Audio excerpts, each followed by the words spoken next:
Hello दोस्तों, good afternoon, नमस्कार। आप सभी का एक बार जो है फिर से बहुत बहुत स्वागत है आप सभी का अपने यूट्यूब चैनल परीक्षा की शिक्षा में।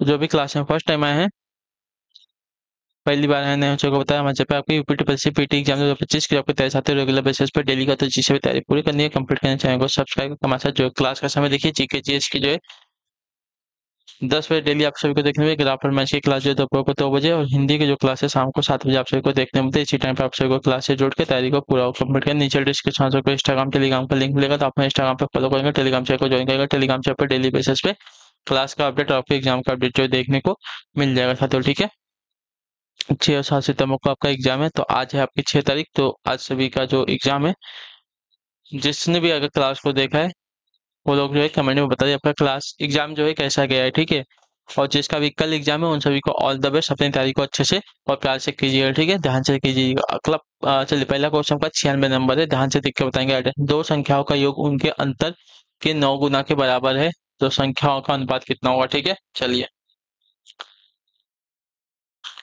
डायरेक्ट क्वेश्चन माना। संख्याएं की ए तथा बी है। ठीक है, प्रश्नानुसार दो संख्याओं का योग और उनके दो संख्याओं का योग जो उनके अंतर के 9 गुना के बराबर है। ठीक है, दो संख्याओं का जो योग है यानी कि ए प्लस बी, यह क्या है, इनके अंतर के 9 गुना के बराबर है। ठीक है,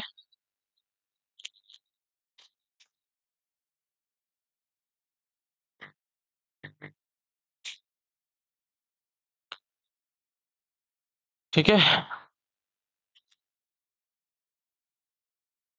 चलिए ए और क्या मतलब बी को इधर लेके आते हैं, ए को इधर लेके चले जाते हैं। ठीक है, तो बी को अगर इधर लेके आएंगे तो बी प्लस आपका ये 9 बी हो जाएगा, और आपका 9 ए है, इधर जाके ए जो है माइनस में आ जाएगा। ठीक है, तो आपका ये 10 बी हो जाएगा, और यहाँ पे आपका ये आपका हो जाएगा 8 है। ठीक है, क्लियर है। तो ये अनुपात है, अगर बी निकालेंगे, ठीक है, तो ए कितना है आपका साथियों। चलिए ए देखिए क्या होगा,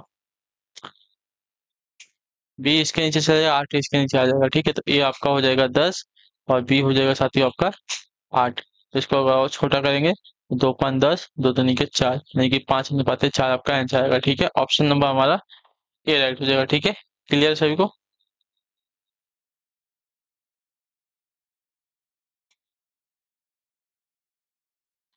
चलिए अगला प्रश्न देखिए, यहाँ पर 97 नंबर है। एक पिता और उसके पुत्र की वर्तमान आयु का योग आपका 94 वर्ष दिया गया। 8 वर्ष पहले उनकी आयु क्रमशः उनकी क्रमशः आयु का अनुपात आपका दोनों अनुपात 1 था। 10 वर्ष बाद पिता और पुत्र की आयु का अनुपात क्या होगा हमें बताना है। ठीक है,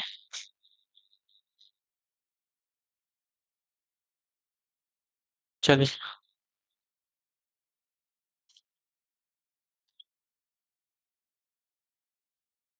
माना 8 वर्ष पहले पिता तथा पुत्र की आयु क्रमशः 2x तथा x वर्ष है। ठीक है, पिता हमेशा बड़ा ही होगा पुत्र से। ठीक है, इसलिए पिता की आयु आपकी 2x तथा पुत्र की आयु आपकी x वर्ष लगती है। ठीक है, तो वर्तमान आयु क्या हो जाएगी,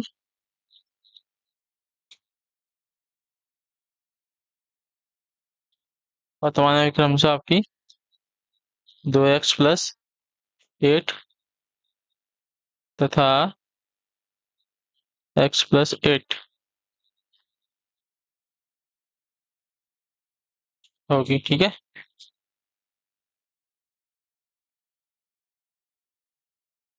तो प्रश्नानुसार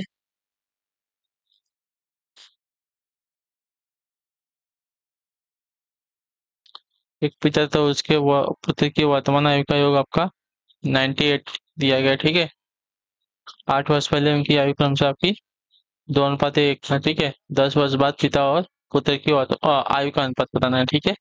चलिए, तो इनकी वर्तमान आयु का जो योग है, ठीक है, 8 वर्ष बाद जब है, 8 वर्ष पहले जो है इनका 2 x है और 1 x है, ठीक है। तो वर्तमान वर्तमान है कि 8 वर्ष जब बाद आएंगे तो उसमें क्या है, 8 वर्ष जुड़ जाएगा, ठीक है। 8 वर्ष जुड़ेगा, इनकी आयु का आपका 94 वर्ष दिया गया, ठीक है। अब देखिए आपका 3 x हो गया और 8 8 16, 94 - 16 हो जाएगा, ठीक है। तो x इक्वल टू आपका 78 हो जाएगा बटे में 3। तो x इक्वल टू 3 से अगर इसको भागते हैं, 3 दूनी 6, 3 छक 18, यानी कि 26 आ जाएगा, ठीक है।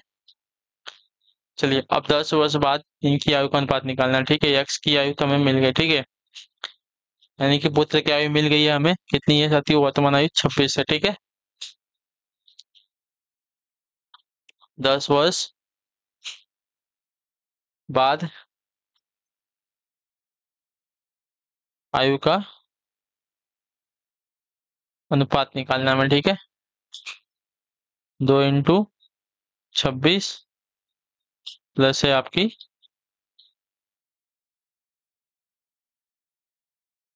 2 × 26 होगा प्लस 8 और 10, ये हो गया पिता का, ठीक है। आप देखते हैं पुत्र का, तो आपका 26 तो पुत्र का ही है, तो उसके बाद 8 आपका, 8 वर्ष वर्तमान आयु में आएगा तो 8, और इसके और 10 वर्ष आगे जाएंगे तो आपका हो जाएगा साथियों यह 10, ठीक है। ये पहले 8 वर्ष आया, क्योंकि 8 वर्ष पहले जो है इनका आयु का अनुपात हमें दिया गया, तो 8 वर्ष बाद आएगा तो 8 वर्ष ये हो गया, और उसके और 10 वर्ष आगे जाना है तो आपका 10 और जुड़ेगा, ठीक है। अब इसको देखिए, 26 दूना हो क्या हो जाएगा साथियों, 26 दूना 52 हो जाएगा, ठीक है। 52 और 2 जोड़े, 52 और आपका 8 जोड़ेंगे 7, 60 और 10 जोड़ देंगे आपका हो जाएगा 70 पूरा, ठीक है। ये आपका 70 हो गया, और इसको जोड़ देंगे 26 8 और 10, 26 और 10 36 हो जाएगा, 36 और प्लस करेंगे, ठीक है। 36 प्लस आपका 8 करेंगे तो आपका हो जाएगा 44, ठीक है। ये आपका 44 हो गया। अब इसको और छोटा करेंगे तो आपका हो जाएगा साथियों 35 दूना 70, और आपका हो जाएगा 22 दूनी 44, ठीक है। तो 35 अनुपात 22 जो इनका अनुपात हो जाएगा 10 वर्ष बाद, ठीक है। क्लियर है। देखिए, बहुत इजी क्वेश्चन था, ज्यादा बहुत ही हार्ड क्वेश्चन तो कुछ नहीं था इसमें।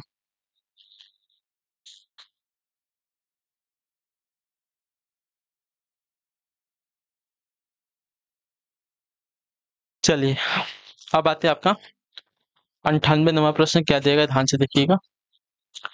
एक परीक्षा में उत्तीर्ण प्रतिशत जो है कितना है, 35% है, ठीक है। यदि 210 अंक प्राप्त करने वाला एक छात्र 14 अंकों से अनुत्तीर्ण हो जाता है तो परीक्षा के अधिकतम अंक क्या है, ठीक है। ले, एक परीक्षा में उत्तीर्ण प्रतिशत जो आपका 35% है, ठीक है। 200 अंक प्राप्त करने वाला एक छात्र आपका 14 अंक से अनुत्तीर्ण हो जाता है तो में परीक्षा के अधिकतम अंक क्या हैं। अच्छा, अधिकतम अंक मतलब लास्ट एकदम फाइनल वाला अंक क्या है, ठीक है। माना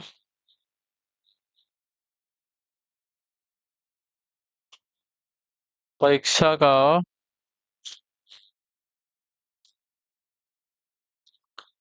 अधिकतम अंक आपका है x, ठीक है। प्रश्नानुसार x का 35% जो है ये पास होने का है, ठीक है। x का 35% पास होने का, यानी कि 210 और 14 जोड़ेंगे तो इतना अंक हमें मिलेगा, तो हम क्या हो जाएंगे, पास हो जाएंगे। और पासिंग कितना है, 35% है, ठीक है। तो x का 35% इक्वल टू, उसको अगर जोड़ते हैं 224 हो जाएगा, ठीक है। अब x इक्वल टू इधर रहेगा 224 गुड़े आपका हो जाएगा 10, 100 बटे में आपका 35, ठीक है। चलिए, तो अगर इसको हाँ हाँ किससे 5 से काटते हैं तो 5 7 35 हो जाएगा, और ये हो जाएगा 5 दूनी 10 20 हो जाएगा, ठीक है। अब इसको अगर 7 एकम 7, 7 3 7 21, 7 एकम 7, 7 3 21 और 7 2 14, 32 हो गया। ठीक है, अब 32 × 20 कर लीजिए तो कितना हो जाएगा? 20 दूनी 40, हासिल गया 4। ठीक है, 20 3 60, 60 में 4 दो जोड़ देंगे आपका हो जाएगा 640। ठीक है, यानी कि 640 जो इसकी अधिकतम संख्या है। परीक्षा की अधिकतम संख्या जो है कितनी है? 640 है। ठीक है, 640 में से 224 अंक पाएंगे तो अब 35% होगा। ठीक है, जो कि पासिंग संख्या है हमारी। ठीक है, क्लियर सभी को? चलिए, क्लियर है तो अगला क्वेश्चन भी देख लेते हैं। इसी के ऊपर है, आपका है 99 नंबर। 50 ओवरों वाले क्रिकेट के एक मैच में, ठीक है,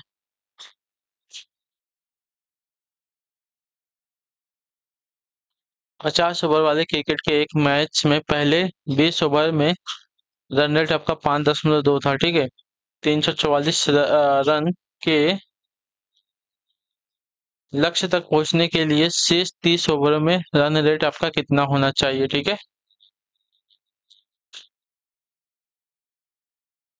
क्लियर क्वेश्चन? चलिए देख लेते हैं। 20 वाला कितने का होता है? पहले 50 ओवर में क्रिकेट के एक मैच में पहले 20 ओवर में रन रेट आपका 5.2 था। 344 रन के लक्ष्य तक पहुंचने के लिए शेष 30 ओवर में रन रेट कितना होना चाहिए? ठीक है, चलिए देखिए समझ में आएगा क्वेश्चन। अभी 20 ओवरों का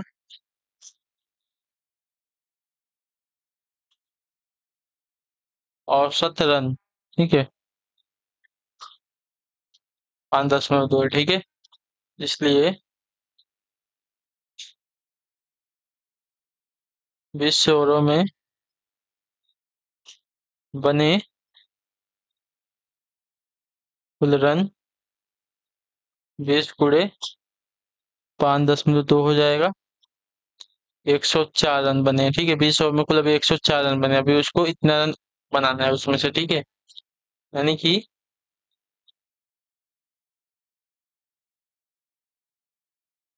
शेष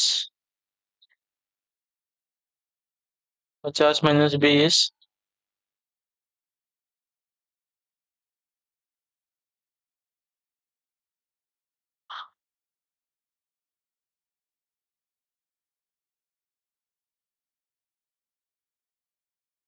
ओवर में आवश्यक रन 344 माइनस आपका 104, यानी कि उसको 30 ओवर में भी 240 रन बनाना है। ठीक है, 30 ओवर में उसको 240 रन बनाने हैं यहाँ पे अभी। ठीक है, तो 30 ओवर का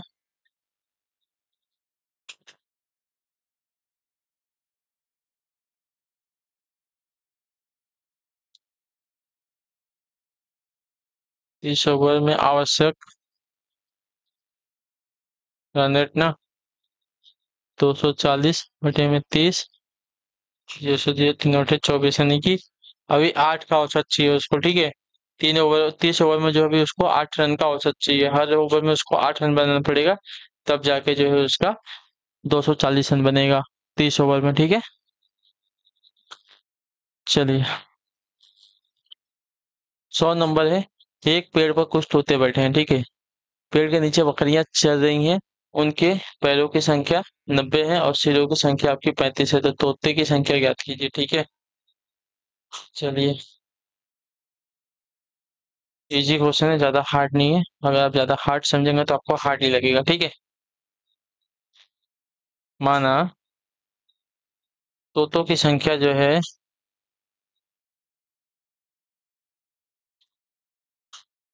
x तथा बकरियों की संख्या जो है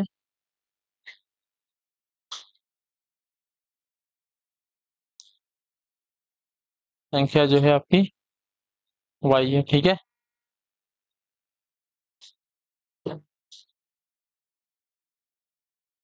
इसलिए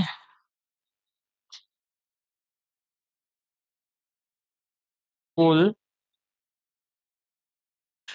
शेर आपके एक्स प्लस वाई आपके हो जाएंगे कितने, 35। ठीक है, ये तो शेर तो एक ही रहने वाले हैं। ठीक है, और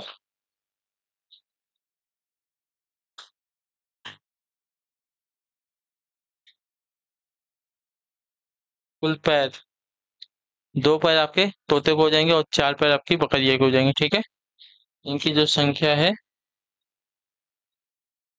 90। ठीक है, आपका समीकरण दो है। ठीक है,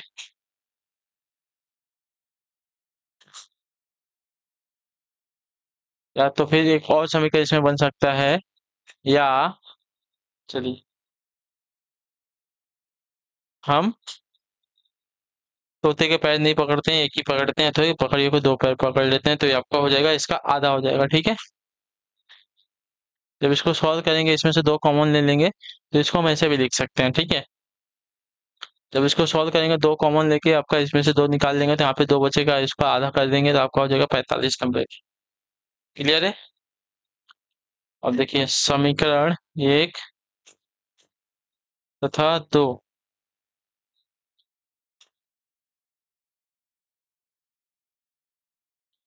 हल करने पर, ठीक है, समीकरण एक तथा दो को हल करने पर एक्स की वैल्यू 25 आ जाएगी और वाई की वैल्यू आपकी 10 आ जाएगी। ठीक है, ये आपको हल करने आता है, तो तोतों की संख्या यहाँ पे आ जाएगी साथ ही 25। ठीक है, आगे 25 और बकरियों की संख्या आपकी आ गई 10। तोतों की संख्या हमें ज्ञात हो गई है 25। ठीक है, चलिए इसी के साथ जो आपकी क्लास है आज की कंप्लीट हो गई। तो आप सभी को ऑल द बेस्ट अपने एग्जाम के लिए। अच्छे से प्यार से क्वेश्चन को देखिए, क्लास से क्लास को लाइक करेंगे, चैनल पहले चैनल को सब्सक्राइब कर लेंगे। हम आपसे मिलते हैं आपकी अगली क्लास में, यानी कि हम करेंगे आपकी अगली क्लास जब भी होगा। तब तक के लिए टाटा बाय बाय, जय हिंद जय भारत। आपसे क्लास से जुड़ने के लिए बहुत बहुत ही धन्यवाद साथी।